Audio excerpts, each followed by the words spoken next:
Here's the continuation of our saga, trying to fit a single air conditioning, defrost, and heating unit into a classic Mini.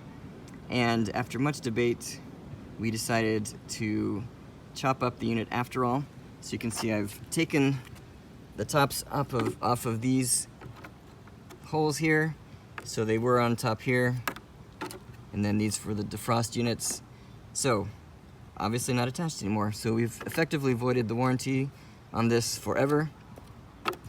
But what we're going to gain out of this is some ease in directing the air where we actually want to go.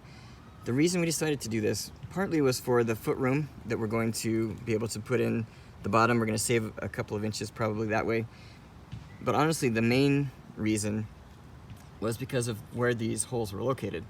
So if you look at the way that it's put together, the defrost is directly behind the airflow for the vent, for the air conditioning and the heater.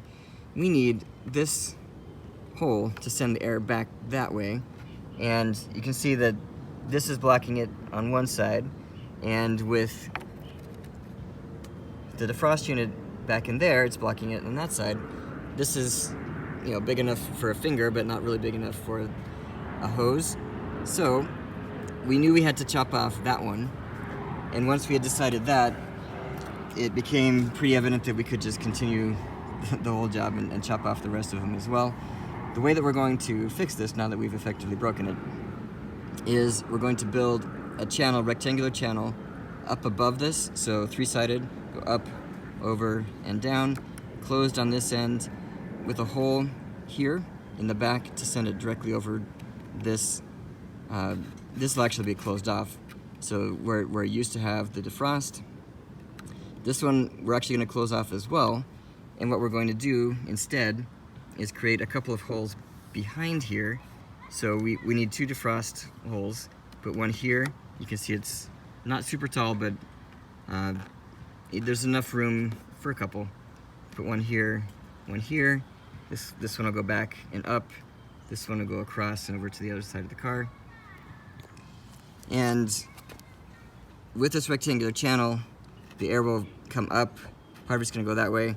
This will be closed, so, well, actually it'll be open, but not have airflow this way. So everything's going to go up, go out that way. On this end, the air is going to go into two different locations. We want to send some of the airflow to a couple of registers, which are going to be right about here and right about here. So we're going to have a place to receive the air here and a hole on this side to send it that way.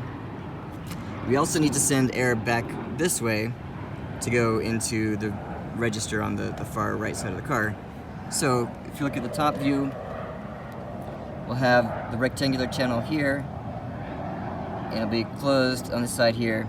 We're going to put a triangle coming to a point here, with one side being a hole this way, one side being a hole this way, and that allows us to send hoses in both directions that we need to go.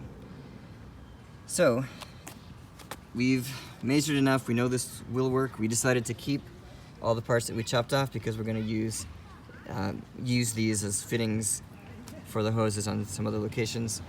And then in one of the videos I'd mentioned that they didn't have brackets to connect the unit to the car. It turns out I was wrong. They do have brackets. They just were below all the padding, so at the bottom of the box. So here's one, connect it there, and then you can do whatever you need to at the top. And then there's another one that fits on the other side. So put it there and connect that one up top. So it wasn't as bad as we thought for the connection, but that's the basic idea.